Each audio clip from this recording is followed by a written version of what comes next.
Makluman ahli yang berhormat, kerajaan amat memahami dan menghargai keprihatinan ahli-ahli Dewan serta seluruh rakyat Malaysia dalam memperkasa dan menaik taraf institusi Mahkamah Syariah yang menjadi nadi kepada sistem perundangan Islam di negara kita. Kerajaan akan terus mengkaji dan turut memberi keutamaan terhadap cadangan pindaan Akta Mahkamah Syariah bidang kuasa jenayah pindaan. Sungguh pun demikian, sebelum ianya dibentangkan di Dewan Yang Mulia ini, beberapa proses penting perlu diteliti dan dilaksanakan terlebih dahulu agar ia dapat digubal dan dibentangkan mengikut tertib dan teratur berdasarkan kerangka Perlembagaan Persekutuan. Bagi meminda akta ini, ianya perlu dibincang di dalam Jawatankuasa Teknikal Undang-Undang Syarak dan Sivil. Jawatankuasa ini ditubuhkan oleh Majlis Kebangsaan bagi Hal Ehwal Agama Islam Malaysia MKI bagi menilai dan menyeragamkan segala pindaan dan penggubalan undang-undang melibatkan hal ehwal Islam. Oleh itu, kerajaan perlu memberi ruang dan masa yang wajar dan munasabah kepada Jawatankuasa Teknikal untuk meneliti cadangan pindaan, menggubal dan seterusnya berunding dengan negeri-negeri. Selepas itu adalah amat wajar dan teratur sekiranya cadangan untuk meminda akta ini dirundingi dengan negeri-negeri terlebih dahulu agar ianya kelak menjadi suatu undang-undang yang mantap, komprehensif dan mewakili aspirasi semua negeri di Malaysia.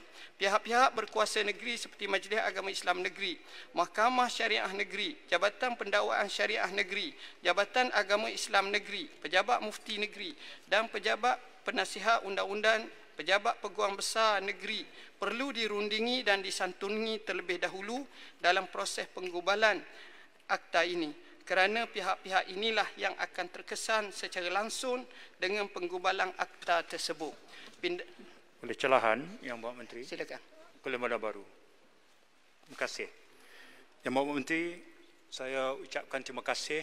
Saya juga bersyukur saya dapat mendengar bagaimana hikmahnya jawapan Yang Berhormat Menteri berkenaan dengan idea melaksanakan RUU 355, iaitu realistik, berpijak di bumi nyata dengan mengambil kira halangan dan kekangan proses rundingan dengan semua stakeholders.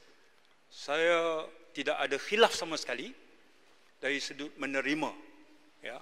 Masalah berlaku apabila kalau ada kalangan yang merasakan bahawa aku saja yang betul, kamu sanggah, kamu keluar akidah. Ini masalah.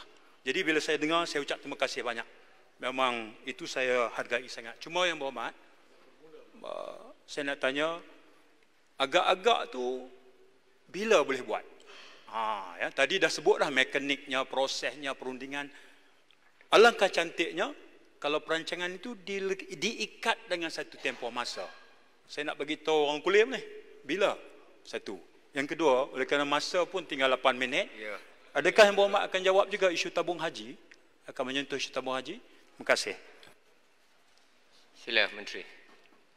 Okey, terima kasih Yang Berhormat. Apa yang ditanya ni saya jawab depan ni sikit. Ada dah dalam ni. Okey. Pindaan ini juga perlu dibentangkan kepada MKI yang dianggotai oleh anggota-anggota yang mewakili sebahagian besar negeri-negeri di Malaysia. Jadi proses macam ini saya akan sebut sikit. Cuma sebelum saya terlupa, tamu haji itu saya akan jawab lah. Bila speaker kata berhenti, saya akan jawab insyaAllah. Tinggal 7 minit lagi Menteri. Sempat insyaAllah. Ini adalah penting bagi mendapatkan pandangan dan kelulusan MKI memandangkan pindaan ini akan memberi kesan secara langsung kepada Mahkamah Syariah yang terletak di bawah bidang kuasa negeri. Pindaan ini juga perlu disembah maklum kepada Majlis Raja-Raja bagi mendapatkan pandangan dan perkenan Majlis Raja-Raja.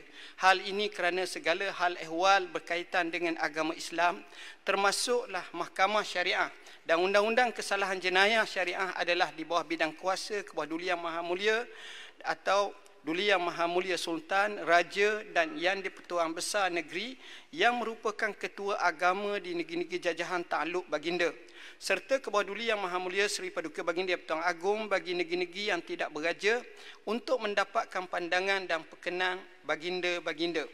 Sebaik sahaja semua proses dan tertib tersebut selesai, dilaksanakan mengikut lunas undang-undang dan perlembagaan, barulah pindaan tersebut boleh dibentangkan di Dewan Yang Mulia ini apabila tiba masa yang sesuai.